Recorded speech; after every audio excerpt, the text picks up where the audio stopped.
Hello ladies and gents, thank you very much for all your feedback on the last three videos that I released.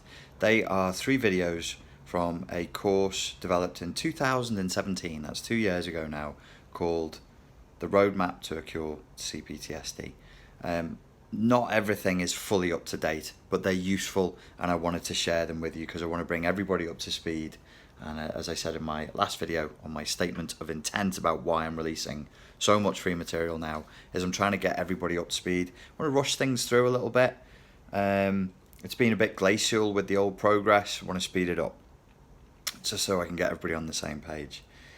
The audios for that course that is talking about something called Repattern the Inner Parent. Everything that course references, the audios for that course is from 2017. The model that it works from is still valid. The audios that will be released that are referenced have not been created yet. So please be patient with me. They will be out within the next 2 weeks. They will not be called Repattern the Inner Parent though. When I released that 2 years ago, I was still stuck in geek mode and not in coach mode. I was stuck in the mode of where is this coming from? What's the theoretical model behind this? And I think a little bit too much transactional analysis had crept in. I do not want you to think in terms of repatterning the inner parent, though that is what you will be doing. And you go, well, what's in a name? Everything. The way you name it is the way you frame it, and the name contextualizes the exercise. I don't want to create a modality where you unconsciously start feeling like you're going to wrestle with the internalized avatars that you have of parents. It's no good. What we are actually looking to do is to heal the superego. So those audio hit. They're going to be like unconscious conditioning exercises. It's going to be called Heal the Superego. Heal the Superego.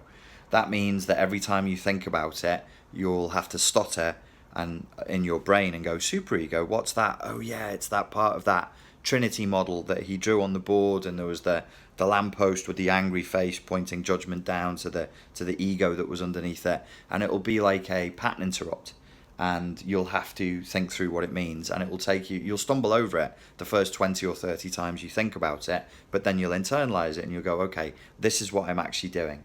I think this is going to be faster and slicker and easier to do it that way. The other element of that course that is so critical is the emotional literacy. I'm happy for you to have that for free, as in the basic notion of it. The emotional literacy course is available as a fully explained, nuanced course. But if you want the very simple version, if you want emotional literacy light, and you want to start working on it today for free, it's a very simple exercise. You search in a good search engine, emotion color wheel, and then you would look at an incident that has caused you upset recently. And what you'll do for your emotional literacy exercise is you'll choose, if you're very numb, if you're on a scale of numbness, if you're extremely numb, you will choose just 3 adjectives that you think describe how you might be feeling about the situation from the emotion color wheel, and you write them down with a pen and a piece of paper. Don't tap it out on your phone at first. You can tap it out on your phone eventually once you've worked that exercise 30, 40, 50 times. You can even do it in your head and get benefit from it. I love it. I think it's an excellent exercise, and it performs a very specific function that I'll get to in a minute that is necessary, that I'm also going to tell you about. I'm going to give it to you for free. I want you updated. I want you up to where I'm up to, so that then we can move forward from this, and the whole Spartan Life Coach project keeps like an open source, feedback sort of a feel to it. So that as I'm doing stuff, people can say, oh, this works for me, or this doesn't work for me, or I like this, or I don't like that, and we can start to explore the possibilities for solutions organically. Notice what I'm not saying is what nearly everybody else says, which is I've uncovered the secret. It's done. It's totally done. It's if you know the secret formula is here, and you know I'll give it to you in due course, or once you've signed away your kidneys or something. Okay, so the emotional literacy exercise, if you're very numb, is just 3 adjectives from the colour wheel. If you're not very numb and 3 adjectives from the colour wheel is relatively easy, and your emotional literacy is sort of halfway there, then try and do 5 adjectives from the colour wheel. And then you want to write down 5 secondary adjectives. So that would mean you would write down, rage. And then you'd have a secondary adjective where you'd ask yourself the question, what's behind the rage? What's behind the rage? Is it disappointment? No, it's not disappointment. Is it frustration? Ooh, frustration. Yes, it's frustration. You write down frustration. Where does this lead you to? You keep doing this and you keep exploring and expanding the emotions. Where does it lead you to? It leads you to a more nuanced understanding and a broader palette of colours for you to choose from for your emotions. What does that do, I hear you cry? How does that help me? Well, apart from reducing the emotional flashbacks, it allows you to summon yourself back into being. The audios that I'm going to release for healing the superego injunctions are also going to permit you to summon yourself back into being, I hope. And eventually this will be the first step in a few-step process for full recovery from codependency, which is the big one. That's the hard one. Where do I begin with this? So how does it... The emotional literacy course is available to buy on SpartanLifeCoach.com. Heal the superego is not yet. I'm still working on it. So please be patient. Please bear with me. Okay, you can start the emotional literacy exercise, a light version of it, for free. You can start today. Great. Or you can go and get it on the site, and it takes you through, you see my hand on a piece of paper, and I go, this is exactly how I want you to do it, step by step, if you want that kind of instruction. But it shouldn't be necessary. You don't need to buy the course. You can just do what I said, and what matters is that you do it frequently, and that you frequently access how you feel. The healing the superego injunction, if you want a free way to start working on that right now, focus with maximal intentfulness. There's a word that doesn't mean anything. Somebody wrote in a comment the other day when I said intentful, it was about how to get as many people in a tent to make it full. Hey, do you like that one? I like that one. I gave that a like on the YouTube comments. I went, boop, that made me go, so I gave it a like. Intentful. With full intentfulness is to focus on your inner dialogue. Focus on the way in which you are speaking to yourself on a daily, hourly basis, and make it kind, loving, and compassionate. Or if you can't make it kind, loving, and compassionate, start to draw it from harshly critical and severe, where you're swearing at yourself, you're judging yourself, criticizing yourself, and calling yourself names, and you start to guide it slowly and organically, only as quickly as you feel comfortable doing so, to more neutral language, where you go, oh, that's interesting. I heard you just call me an effing C word there. I don't know that that's particularly useful in helping me to find my car keys right now, but thank you for your input. I think it would be more useful if we focused our faculties on just going, do you remember the last time you had your car keys? And taking it from there. So focus on the internal dialogue. The internal dialogue is the way you speak to yourself, make it kinder and more compassionate. So 2 things you can start doing right now for free that are going to help you. They're going to bring you up to speed. Emotional literacy every day, and the working on your internal dialogue. I will give you further instruction later in the month via a course called Heal the Superego.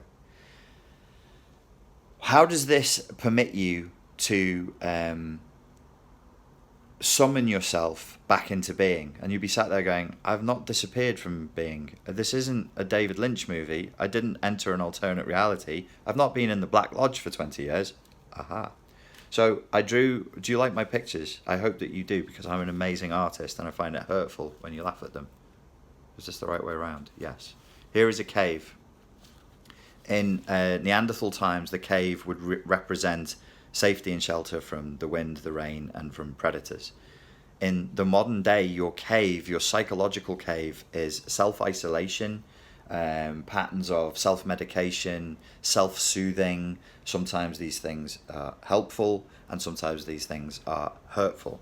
But it's us withdrawing from a dangerous environment with predators internally into our own space. So I've called that withdrawing into the cave because I like the whole caveman thing. It works for me. I find sometimes like I'm not stupid, but I'm not that sharp either. I'm not academically all that sharp. So I'm like, okay, how would you explain this? Like if you were explaining it to somebody who's 14, and then I explain it to myself as though I was explaining it to like a moderately intelligent 14-year-old, and I go, aha, I've got it. Okay, so we withdraw with CPTSD into the cave. What's out here in the real world? In the real world, not the symbolic, not the biologically remembered world, but in the real world here, this would be an emotionally and physically abusive environment that you can't escape. This would be the predators and the storms outside the cave. So you withdraw in. Once you've gone inside the cave, you start to shrink yourself down because the predators actually follow you into the cave. This would be called invasion and destruction of boundaries. You're not allowed to dissociate. You're not allowed to freeze, and you're not allowed to flight, and you're not allowed to fight back because fighting back will just equal violence and is basically suicide. So you withdraw further and further into the cave, making yourself smaller and smaller and smaller and more invisible. The emotional literacy exercises and seeking to heal extremely harsh superego injunctions to make the language more neutral permits you to come back into the cave, to cease being invisible, and to start to grow back into this space.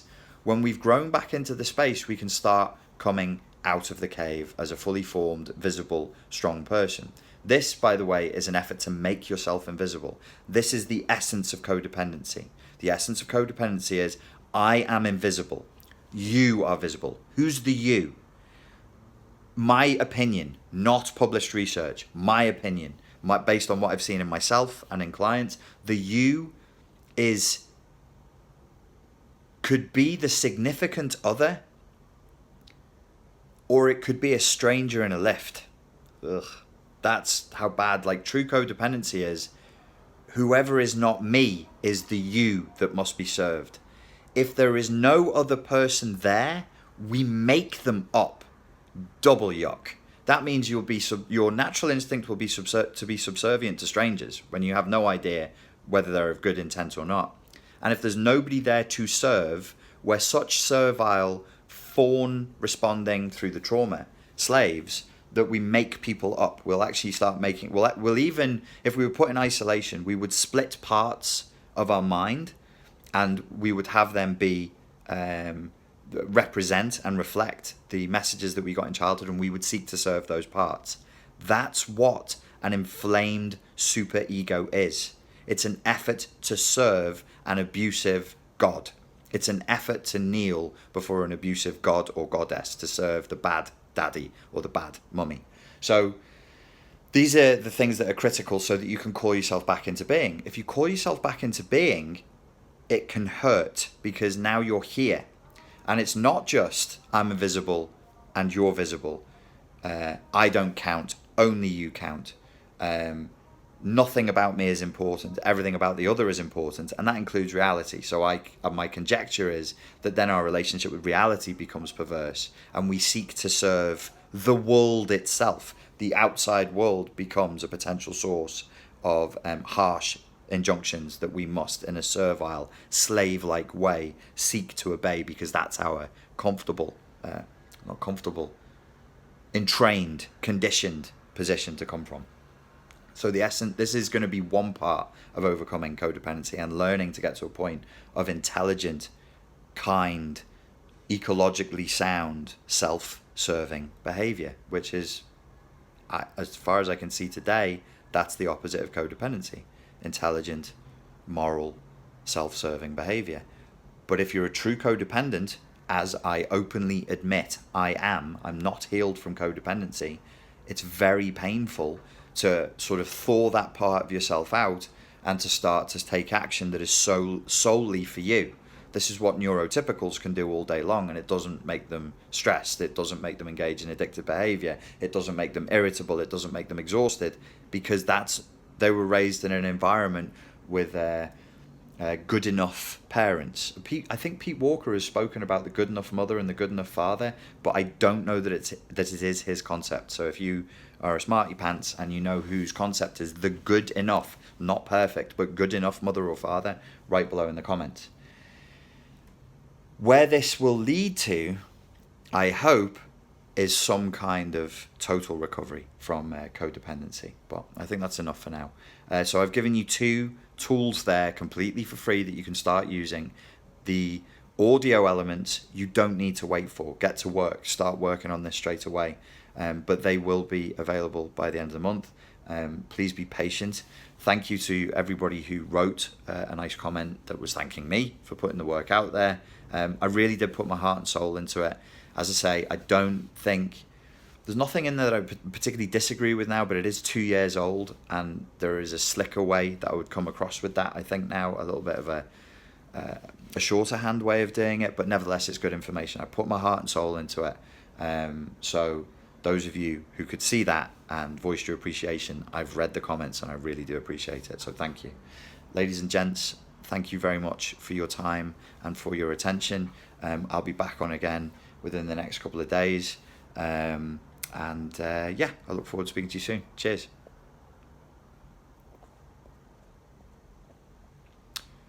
Awkwardly, I don't know how to make you go away. No, it's this button. See ya.